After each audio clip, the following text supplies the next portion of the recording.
Good morning, guys. So it's Sunday, and we're going to continue.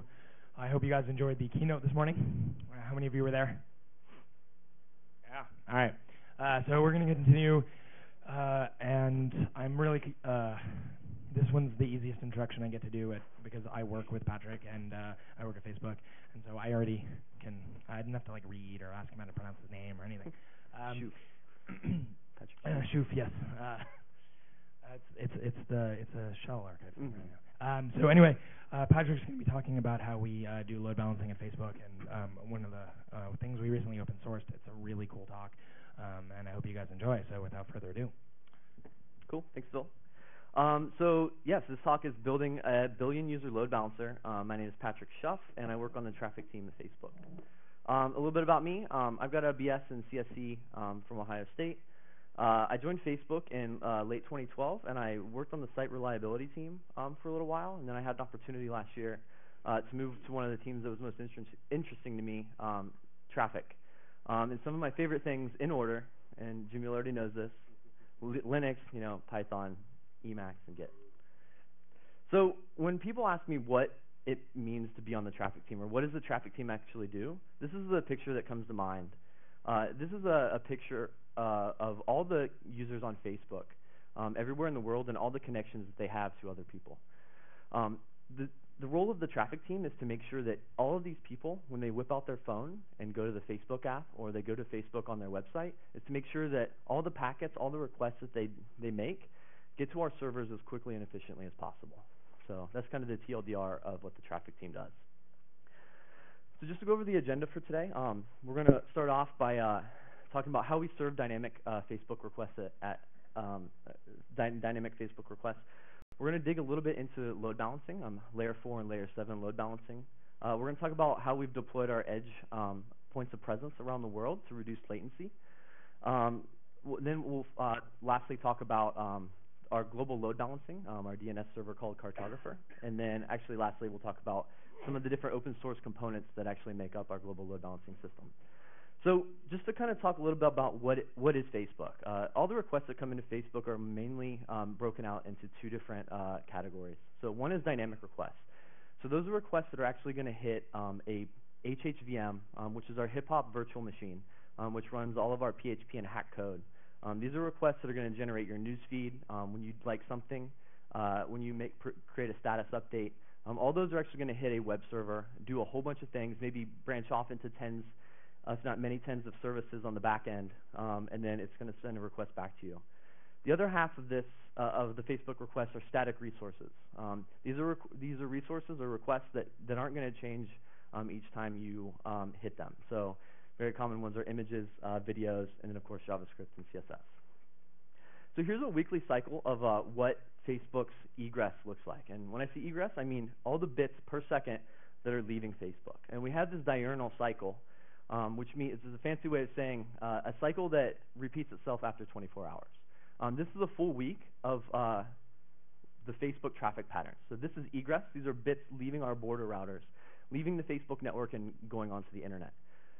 This is our ingress. So these are all bits coming in. So these are the requests that we actually are taking, doing something with, and then returning back. So you can see that we're egressing a lot more bits than we're taking in.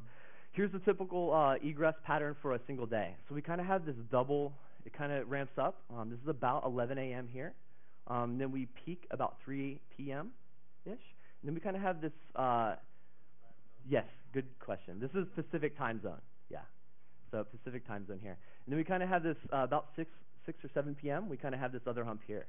And what this actually represents is the sum of all the time zones in the world. So each time zone has its own kind of curve like this.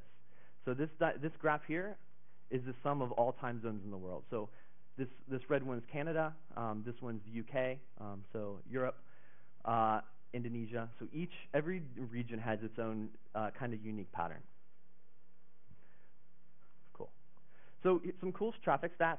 We released our yearly numbers earlier this month, and as of the end of December 2014, we had 1.3 million people per month actively using Facebook. And as of December 2014, on average, during the month of December, there were 890 million people using Facebook. So when I see these numbers, like, these are great. You know, Facebook's continuing to grow. But I'm also thinking as a traffic engineer, like, wow, we're serving terabits of egress, and these numbers keep going up. You know, we have hundreds of millions of TCP connections at peak connected to devices around the world, and we have tens of millions of actual requests coming in every second. So cool. Somebody asked me before I was doing this talk, how technical is it going to be? And my answer, I want my answer to be as technical as you guys want it to be.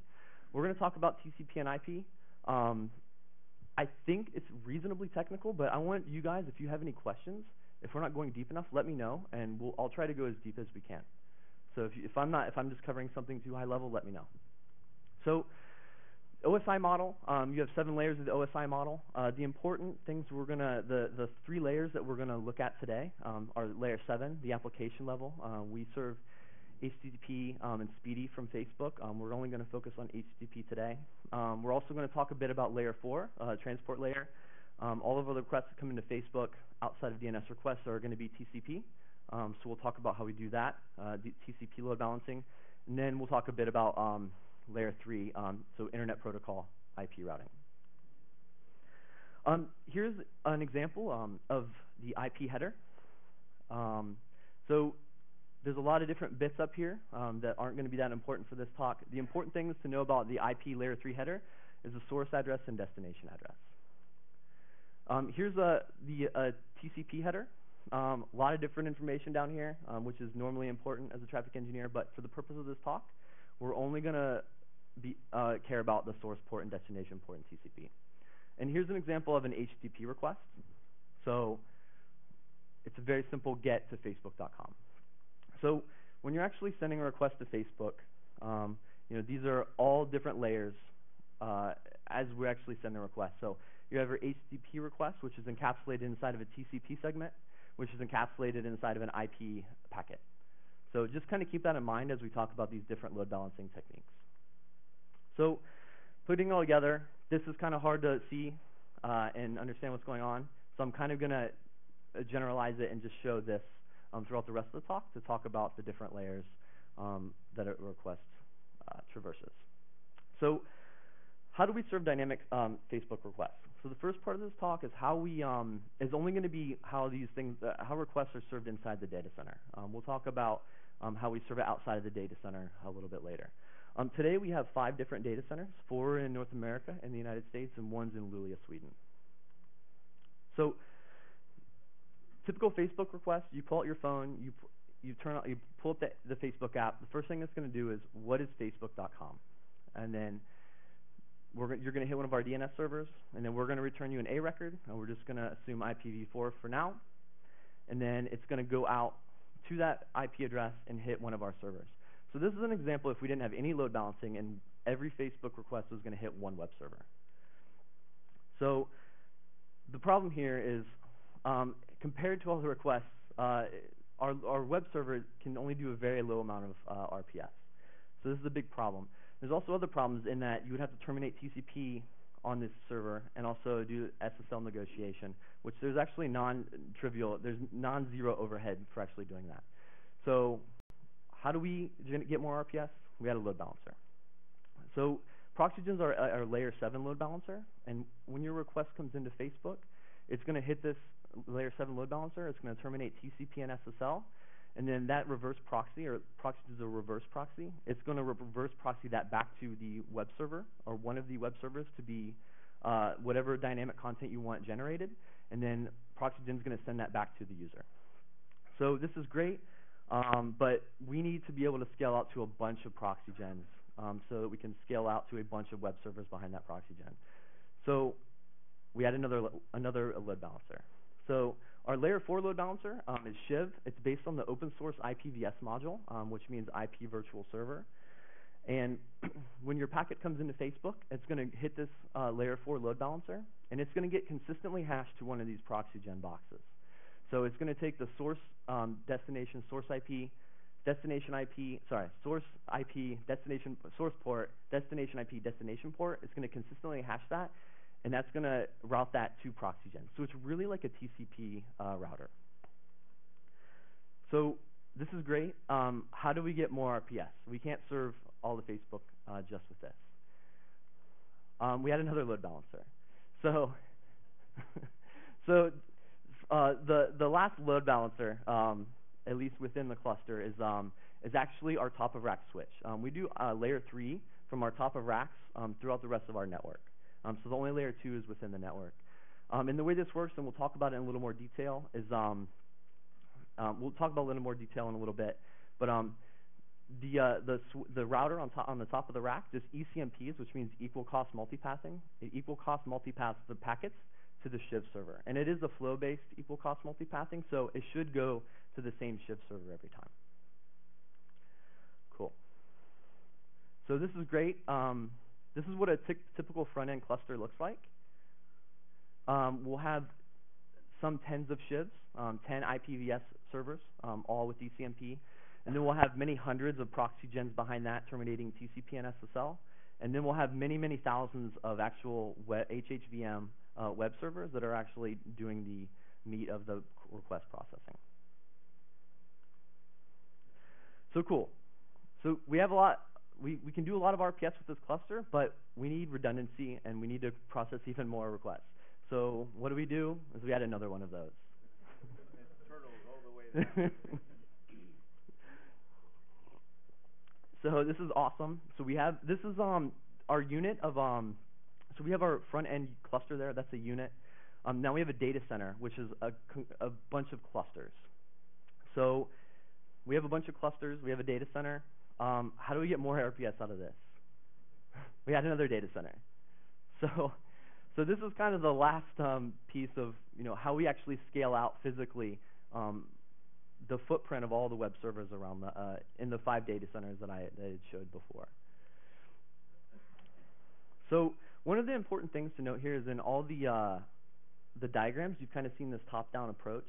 You have the L4 load balancer, L7 load balancer, the web server in the back end doing the dynamic request. It's not actually like that in practice. So we do have a way that these servers, we use it's kind of like Mesos, if you guys are familiar with that. It's a way that we can schedule out these tasks or these processes to run wherever. We don't really care where they run as long as they run somewhere. So in practice, our layer 4 load balancer is going to live in this, it could live in the same rack as our L7 load balancer all around a whole bunch of web servers. Cool. Any questions so far? Yeah. What's the load balancing algorithms that you guys use from the ProxyGen to the HHVM boxes? Is that also IP hashing, or you just do round robin? There's some, it's not, I think we do some interesting stuff there. And it's hard to explain. We do some different hashing algorithms based on okay, so within a cluster, I don't think we do anything. Based on what actual data center we'll route you to, we might do that where more of your friends are actually there. So we have the kind of a social hash that we can hash. But sorry, within a cluster, I think we do hash just to any web server to do the. We don't pin requests or any users to any web HHM instance. Cool. All right. So now let's kind of dig in. Yes.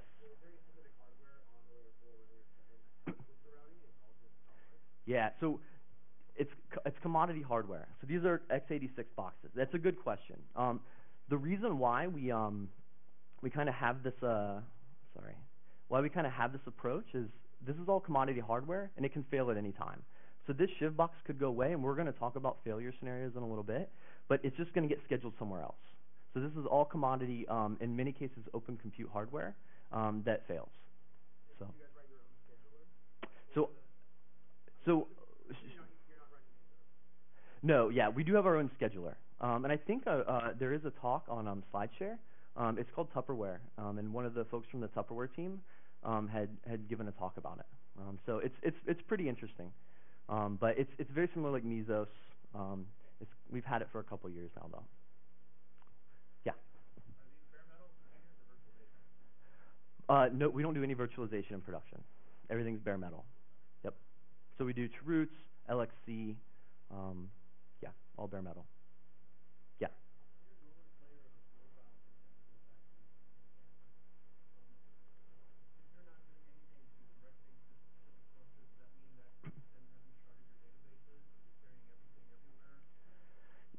there's a whole bunch of load balancing. Once you hit the actual HHVM server, I mentioned before, it could hit tens, if not 100 different services on your request. We're sharding everywhere. Everything is sharded. There's a whole bunch of load balancing going on behind the actual HHVM. This talk is really just how your packets get from your phone to one of our servers. Yeah.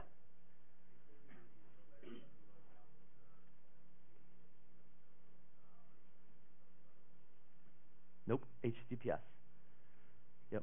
Sorry, HTTP. Yes, correct. Yeah, we're actually just proxying, so it is an encrypted connection, but we're just proxying those requests back to the HHVM server. Yep. From HHVM, do you do direct server response back and avoid the proxy? Or? Yep. Yeah, we'll get to that. There's a slide on that. Good question. SSL happens at ProxyGen at L7. So L4 load balancer is doing the TCP routing to make sure we keep those TCP connections alive, and then we terminate TCP and SSL right here. Where's the session? It's happening all right here. Yeah. Cool. Good question though. Excellent. Yeah.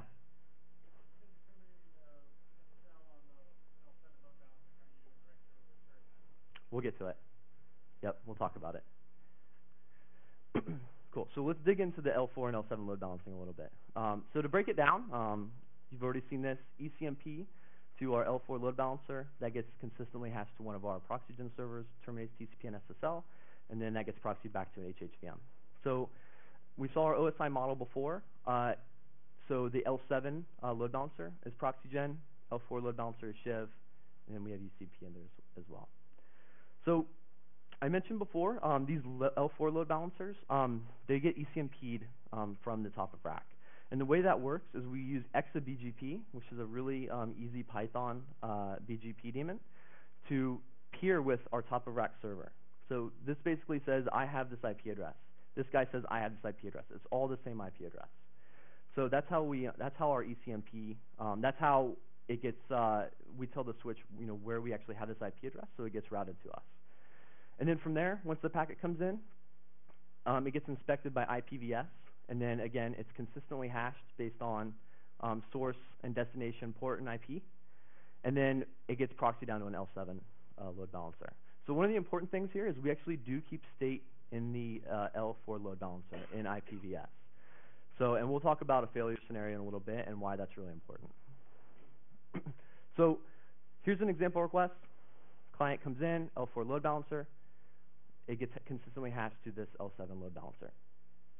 Another user comes in, L4 load balancer, gets consistently hashed to this L7 load balancer. So what happens when this Shiv box goes away? For one, it'll be rescheduled, but it might not happen immediately. So what's going to happen is that other user's request is going to come in, still on the same TCP session, still in a connected state, and it's going to get routed back to the same server. Since we are using a consistent hash based on source IP and port, as long as these two Shiv servers have the exact same state of the world in terms of the healthy servers underneath it, it will get consistently hashed, and you don't have to reconnect TCP, which is really important. So let's look at another example. We lose a ProxyGen server. We lose an L7 load balancer. So the request comes in. That server's not healthy, so it's going to get routed to the next one. It's not necessarily the one beside it, but it's going to get consistently hashed to another L7 load balancer. So say that server becomes healthy again, and then the next TCP segment comes in. It's going to hit our L4 load balancer. It's not going to go back to the original one. Since we do keep state in IPVS, it will remember that it should have gone to this previous L7 load balancer. So we don't have to we don't break our TCP connection. We're not sending a reset back to the client. Cool. Yeah, that's something that IPVS does. Yeah. So I should kind of explain the two. So IPVS is the kernel module that's actually doing the load balancing. Shiv is kind of our Python on top of IPVS that's kind of doing the health checking and all that. So that's a core IPVS thing. Yeah. What's that? Okay, cool. That's awesome. I love seeing more folks using IPVS. It's great. Cool, so direct server return. Somebody asked about this a little bit ago. It's actually really important. We're only focusing on dynamic requests today, But in static requests, direct server return is really important, and I'll explain why in a second. So the way this actually works, we kind of cheated a little bit in the previous slides. When your packet comes in, hits the L4 load balancer, TCP and SSL are terminated on the L7 load balancer. When that packet egresses, when it leaves the proxygen server, it actually does not go back through the layer 4 load balancer. It actually goes directly back to the client, so out through our routers, back to the internet, back to the client. So the way this works is this is the original IP packet that we had. So IP, TCP, HTTP requests.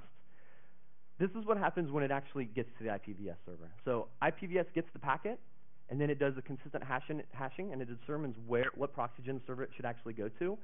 And then what it does is it encapsulates that in another IPN packet. So we're doing IP and IP encapsulation. So at that point, that packet will be, the destination will be the proxygen server. So then it gets to the proxygen server, and then the proxygen decapsulates it. So it says, yes, this IP packet's for me. And it's like, cool. And then it takes inside, it's like, okay, this is IP and IP encapsulation. It just drops that back on the network stack, and then it serves the request like normal.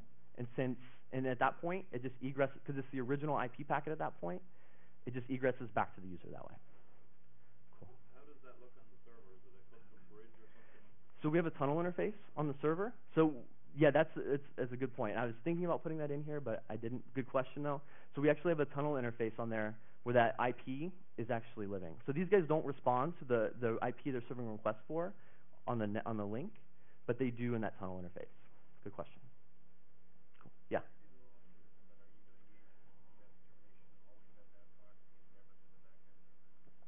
Correct. Yeah. Yep. Everything's done on TCP or on the L7 load balancer. Yep. Yeah.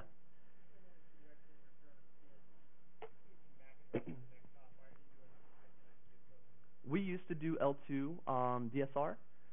So instead of doing the IP and IP encapsulation, so the question was, usually I see people just rewriting MAC addresses on the IP header, or sorry, on the frame, the Ethernet frame, right?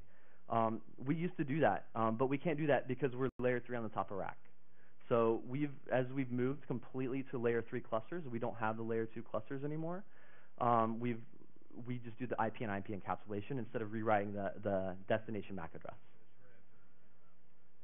Right. Yeah. It wouldn't route out of our top of rack. Yeah. Yeah.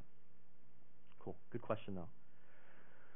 Okay. So just to kind of break down DSR a little bit, you're on your phone, your packet's coming in, it hits Shiv, and then Shiv takes that packet. It determines what proxygen server it should actually be destined for. Then it puts another IP packet around it with the destination being that proxygen server. Proxygen gets it, looks at the IP packet, says, this is mine. It sees there's an IP packet on the inside, drops it back on the networking stack. The tunnel interface picks it up, and then that's what proxygen's listening on, is that IP address on the tunnel interface. Then it proxies that back to HHVM, and then that IP, that response will be going directly back to the client. Cool. Any other questions there?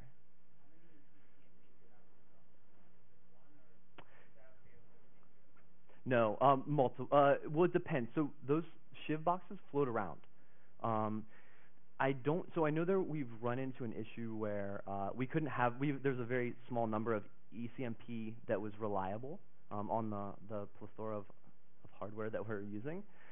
So we have a couple. It's less than, I think, like 16 generally. But in general, you're not going to have a bunch of Shivs in one rack. You want those spread out across a bunch of racks. So it's probably not. It's probably just like 1 or 2 per rack. Cool. So now we're going to talk about our edge POPs. POP means point of presence, and how this actually helps us reduce latency. So in late 2011, we did a study and to see what kind of round trip time, what kind of latency we were seeing from clients all around the world. And as you can see here, white is good, red is bad. In North America, Facebook experience was pretty darn good, but outside of the United States, or outside of North America, it wasn't that great. So what we did is we wanted to reduce the amount of work that these clients had to do and reduce the amount of distance that these packets had to travel. So here's an example between Seoul and our Prineville, Oregon data center. There's about 75 milliseconds of latency between the two. And to actually just connect, just to establish this TCP session, it would take over 150 milliseconds. So you have your TCP three-way handshake, SYN, SYN-ACK, ACK. Those both have to traverse 75 seconds, so there's 150 milliseconds just in TCP connection. Then you have to factor in the five-way SSL handshake. So that adds another 300 milliseconds to the time it takes to establish connection. And then after 600 seconds, you finally get your first HTTP request. And that's a real bummer. It's a long time. So what we decided to do was we actually wanted to put servers closer to the clients that are going to connect to Facebook. So in this case, we put an edge pop, a point of presence, in Tokyo. And for the users from Seoul that are trying to get to Facebook, we would just send them directly to that edge pop. So here's the same example where they only established TCP and SSL to Tokyo, which is about 15 milliseconds away. Instead of 450 milliseconds, you have 90 milliseconds. So there's your session. And then from there, to actually do your HTTP request, your dynamic request, it will actually traverse all the way back. But the nice thing here, and as I mentioned a little bit before the talk, we want to get these packets off the internet as fast as possible. We have pre-established connections, HTTPS connections between our edge and Facebook, so we don't have to worry about that time. And we also, can do a lot of TCP tuning. So we don't have to worry about the TCP on the client side. We can do all this TCP optimizations right here to make this as quickly and as low latency as possible, Yeah.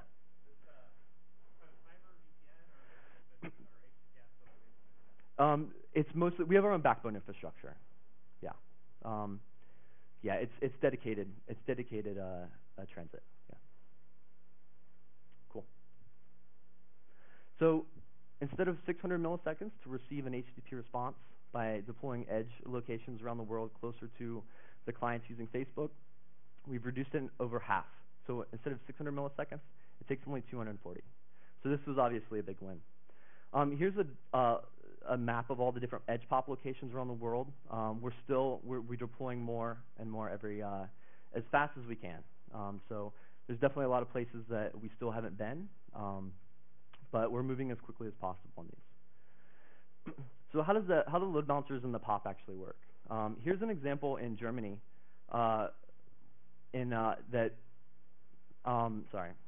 here's an example of a user in Germany that's going to Facebook. So their packet comes in, it goes through the top of rack switch, it gets ECMP'd to one of the L4 load balancers. This might look familiar. Then it gets consistently hashed to one of our L7 proxies, so TCP and SSL happen in the POP. The only difference between the POP and the data centers is we don't have the big web servers that are serving the dynamic content. So what happens is that connection gets proxied back on an optimized TCP HTTPS session back to our data center, goes through the exact same thing. The load balancing and the POPs are the exact same as the data center, minus HHVM. Cool. So now let's talk about how we actually decide how the people using Facebook get sent to the edge locations. And that's our DNS load balancer called Cartographer. So again, here's our edge locations around the world. We have 1.39 billion people every month using Facebook. And we need to figure out the most optimal way for them to actually get to the nearest edge location to serve their requests. So Cartographer takes a lot of different pieces of information into consideration. One of the most important ones is how close is the edge location to that user. Distance doesn't always mean, closeness doesn't always mean physical distance. You'd be surprised how your packets get routed around the internet. Do a trace route or an MTR sometime and just watch it. It's pretty fun. So we have to figure out what does it really mean to be close to one of our POPs or one of our edge locations, and also capacity. We're not deploying data centers in these countries. We're deploying a couple racks of servers. They have finite resources. They have finite CPU. They have finite memory, and also network capacity. And network capacity goes down. Some of our POPs are more flaky than others. So we need to take that into consideration so we just don't crush these POPs. So the way we measure closeness is with a strategy called sonar. And the way this works is we do a very small sampling, one in every very high number of requests, of static resource requests will actually get sent to not the most optimal pop. So we will send that and grab that photo from some other pop around the world.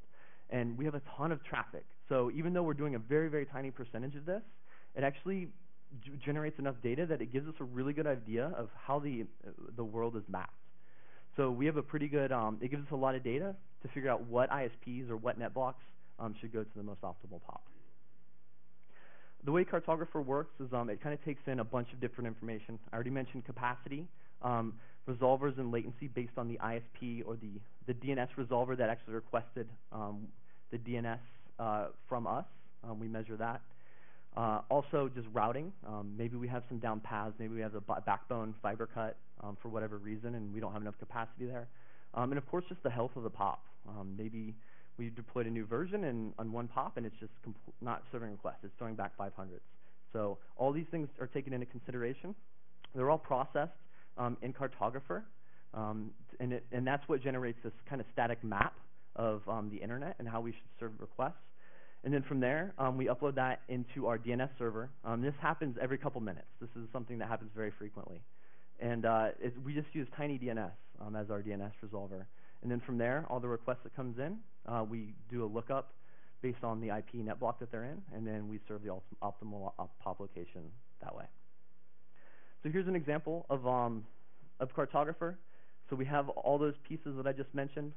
DNS map is generated, gets thrown into TinyDNS, and then here's all the different ISP resolvers that are actually hitting it. Cool. So here's Cartographer in action. This graph here shows this line, this red orangish line, shows the actual user demand that should go to this pop. So it should go to this edge location. Sorry, that could go to this edge location. That's eligible to. But here is the capacity line. This is what we say, this is all that can actually go to it. So this is what could go to it if we didn't have Cartographer. And this is what actually is going to it. So this jagged line here is showing that we're like rate limiting the RPS. This is requests per second per pop right here. So we're doing a very good job of keeping it very close to the actual capacity. And then here's the trough here. So this is when everybody goes to sleep. Here's another graph showing a regional load shed. So this could be all the pops in Europe. So everybody's sleeping. People are waking up. And then this shows the different time zones based on the pop. Everything is kind of time shifted in some way. So this shows all the pops in that region and then the capacity line right there. And here's an even more crazy graph is our global load shedding. So this is what it would look like for every pop that we have at Facebook, and then our capacity limit there. So I think there are a lot more lines now than the way this used to be. Cool. So with that, I'd like to talk about some of the different open source contributions. ProxyGen is something we released at the end of last year. The HTTP parsing libraries. So we've released a very core the libraries that we do all of our HTTP and speedy processing. So those are available on GitHub if you're interested in building your own web server or load balancer. TinyDNS, DJB built that, open source. IPVS that we've talked about a lot, it's kind of our workhorse. It is a kernel module, so they have really nice command line tools as well for actually modifying it. XCBGP that we use on Shiv to actually BGP peer to from the Shiv box to our top of rack. And then Python is the glue that holds Facebook together. So I thought I'd throw that on here too. We have a lot of stuff in Python. Cool. So, all right, question.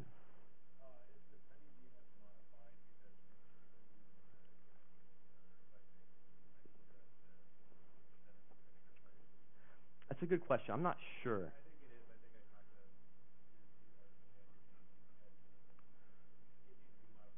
Okay. I'm not sure, yeah. We've been using TinyDNS for a little bit. I'll have to look into that though. Cool. So TLDL, if you fell asleep during this too long, didn't listen, I'll kind of give a recap. We have edge pops around the world. If you're on your phone anywhere in the world, you're going to go to an edge pop. We're going to terminate TCP and SSL, hopefully in a very optimal place to where you are physically, or maybe not physically, but how the IPs actually get to you. The request is going to get proxied back to an origin data center. HHVM is going to process the request, and then it's going to get back to you. DSR, direct server return. Packets come in through our L4 load balancer. TCP and SSL request, and it actually egresses directly back to the clients. Our three primary load balancers, Cartographer is our DNS-based load balancer. TCP is Shiv and IPVS. HTTP and Speedy is our ProxyGen reverse proxy. And that is it. Any questions?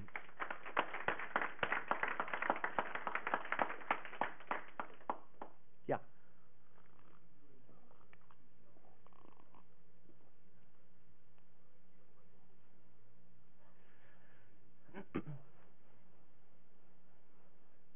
Totally, yeah.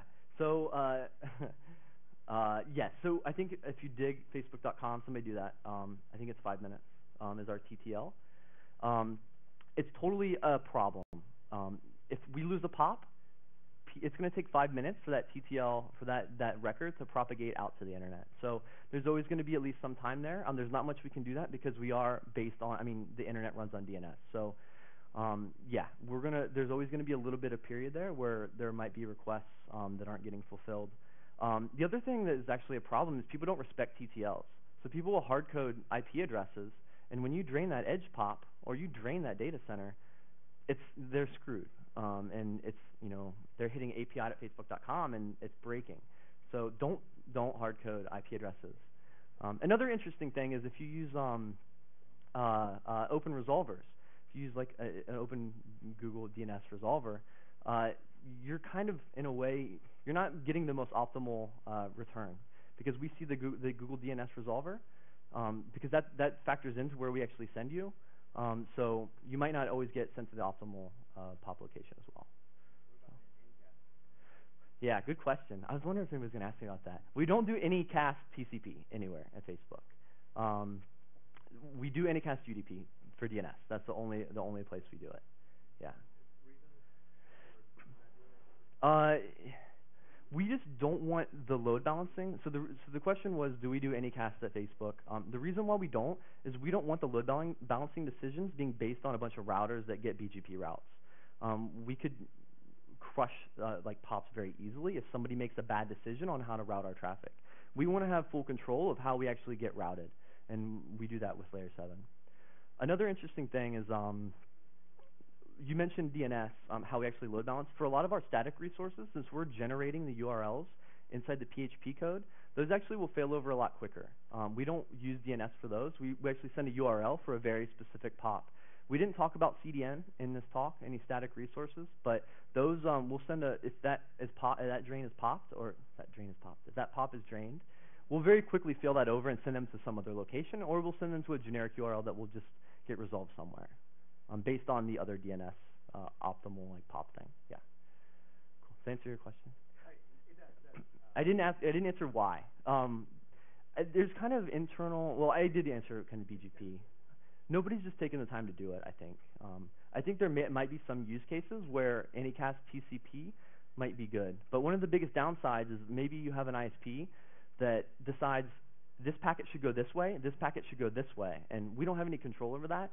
So you're like never going to establish TCP if they send one to this POP and one to this POP. So that's one of the big downsides is there's going to be problems way downstream that we're never even going to see, because it's a really tiny ISP that's making poor decisions on their routers. Yeah. You said your POP is where you terminate SSL. So in that case, you're running a bunch of proxy gens in the POP? Yeah. Correct. Yep. ProxyGen is layer 4 load balancer and layer 7. The only difference between that and the data center is we don't have the web servers actually serving the dynamic requests. So the proxy then just sends the request to the real server? Yep. Yeah, we have pre-established HTTPS connections back to the ProxyGen's back in our origin data centers, so they all go over an optimized TCP connection. So it goes through another layer of proxy? Yeah. I think there was a slide on that. But yeah, it's the exact same thing. Yeah.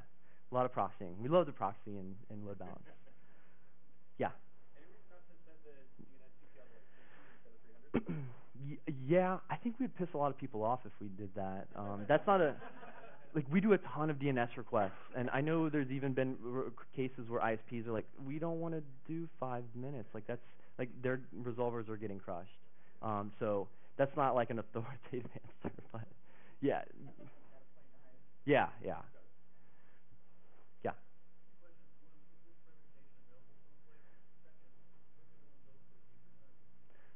You can talk to me after this if you want, for a deeper dive. We'll make this available. Yeah. Yeah. Yeah. All the L7 load balancers are behind all of the L4 load balancers, right? Many to many. Correct. What about L7 to web servers? Is there like a dedicated pool of web servers for each load balancer, or do they all go to any of the web servers? Yep. So I'll answer the question over there and this question with the slide right here. So this is a POP. This is a POP in, well, it could be anywhere.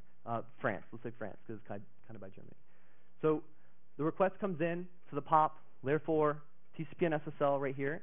And then from there, since we don't have, these are the web servers that we're talking about, the HHVM. So we don't have these in the POPs. So that request is going to get proxied back to Facebook Origin Data Center, United States, maybe Luleå, Sweden. And then it's going to go through the exact same load balancing to a real web server that can actually process the request. The IP and IP encapsulation, it happens between here and here.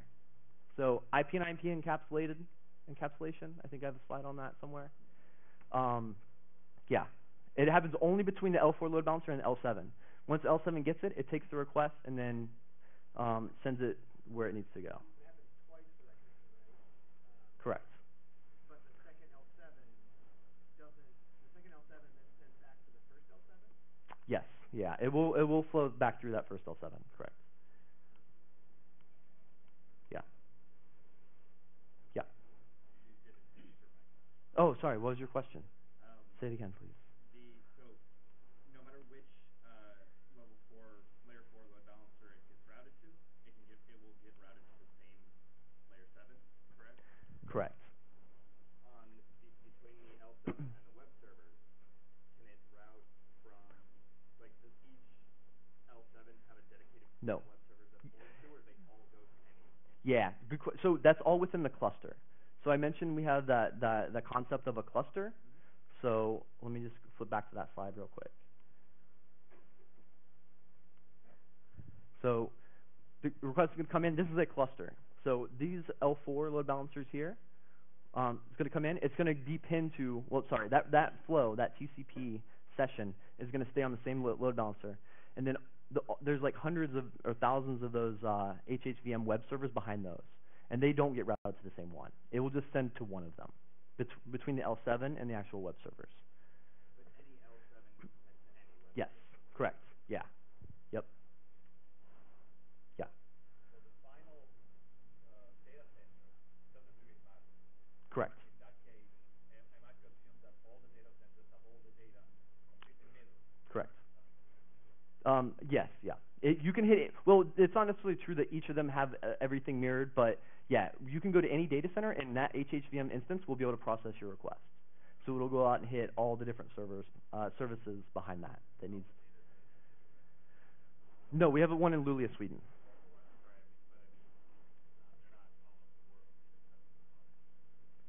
Yeah. Well, the HHVMs are all in our Origin data centers, so we have 5 of those. Yeah. Correct. Yep. So there is data behind. Correct. Replicated. Correct. Well, if it's not replicated, it knows where to go to get it. Yeah. The layer 7 load balancer, how do they find out about all these? Like, what's the discovery for it? It's HTTP health checks. So these guys are constantly hitting these with HTTP health checks, and then these guys are constantly hitting those with HTTP health checks. How do they get registered, or how does it know, like, which of the Yeah, we have our own service discovery tool, our service discovery based on Zookeeper. So yeah, all these guys know about these through service discovery, and then those guys know about those through service discovery, and it's either enabled or disabled. Yeah.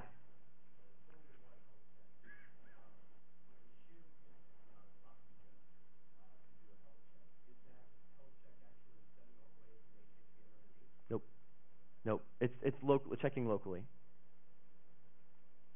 Yeah. Are you doing any caching on the phone? So one of the things we didn't talk about is how we do static resources. We do a lot of caching inside of the POPs. So in many cases where there was actually being proxied back to Facebook, we do aggressive caching in the POPs as well. Yeah, so it's a good question. In many cases, you know, your content might already be, the static resource might already be in that POP. But I didn't include static because I didn't know how we would do on time. Yeah. So, well, we actually use DNS, but it doesn't work with CDN, it doesn't work with that's why we don't use it for BC. And then I just looked up on YouTube that does have literalized data resources that Oh, cool. Cool. Good. Nice. comment. Yeah. Your guys' TTL are tied to seconds, so you might have taken into consideration what ISPs are telling you to not 5 minutes. Okay. Oh, interesting. I didn't realize that. I don't know why I had 5 minutes in my mind. Good to know. I'm going to go change that. No, I'm just kidding. Cool. Any other questions? Awesome questions. To your point earlier, I moved from data center and request completely later for the whole, something where I moved it with like Oh, yeah. coming in weeks later, and I'm like, what are these people doing that Yeah. preserve DNS records? So there's a, yeah, it's unfortunate, and there is an interest. Well, there is a way you can make that not so painful, and you can actually announce the VIPs from the down pop somewhere else.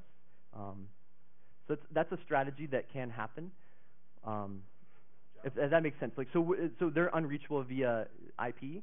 We can just BGP announce those from some other pop, and that's not a great solution. It's something we've talked about doing. Java did that as a whole bunch. It was a security feature in a whole bunch of their versions where they statically cached IP lookups, Nice. which broke a lot of stuff. It's a bummer. Yeah, respect your TTLs. Yeah.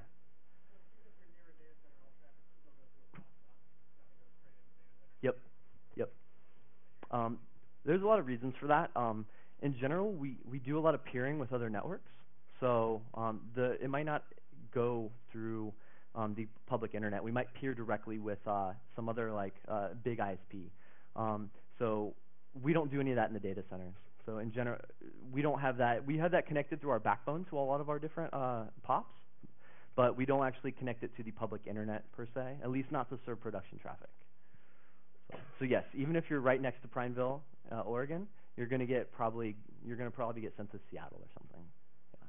Which isn't that far away. It's a couple milliseconds. Cool. Any other questions?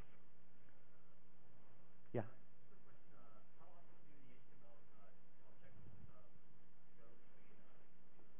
Seconds. Yeah, they're happening very quickly.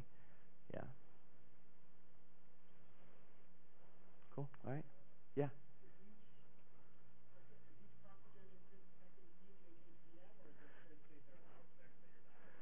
So after I said that, I took it. I'm going to take it back. I said that these guys definitely check these. I think we used to do it, and maybe Phil or Casey can correct me. I think we used to have L7, the proxygens hitting all these for health checks. I don't think we do that anymore. I think we have a centralized service that will check all these and then change their service discovery, enabled or disabled. So they'll disable them there. So I think this was just like too much.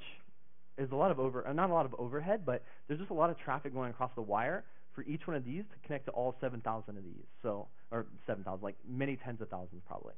So I think we actually do have a centralized server now. We used to do it this way, that actually enables and disables them. Cool. Yeah.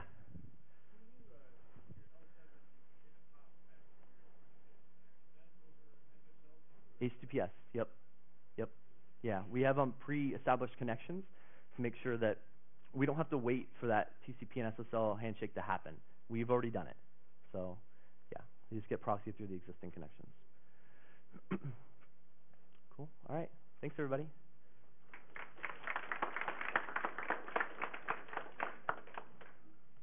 Great talk, bud. Thanks, man. Yeah, thanks, guys.